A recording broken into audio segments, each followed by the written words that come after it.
Alright guys, welcome back. We're going to be solving another interesting question in today's video, and we have the square root of 81 minus the square root of 80, and let's start see where we can go with this. So first of all, we know that the 9 times 9 is 81, so the square root of 81 would be 9. So what we have in the first term is 9 minus the square root of 80. We know if we go with 5 times 16, which will be 80, and since we have this under the square root, we have the square root of these two numbers, our 16 can get out of the square root, so we know when we have the square root of AB, this will be equal to square root of A times the square root of B.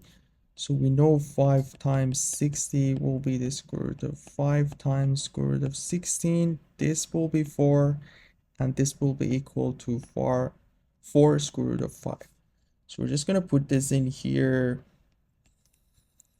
and we have a 9 in here, and we see 4 and 5 in here, and we know 4 plus 5 will be 9, and that's the first clue for us to try to make a perfect square under the square root.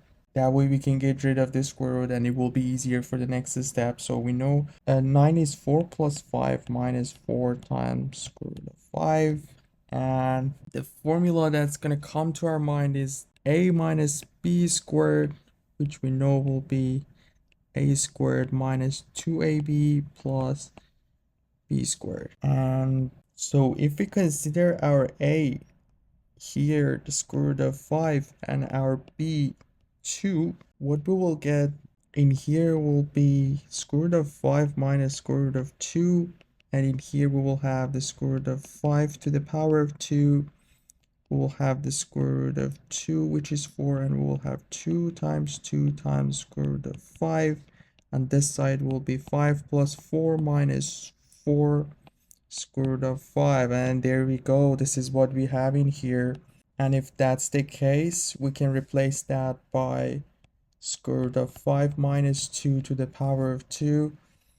And obviously this amount, we know the square root of 5 is higher than the square root of 4, which is 2.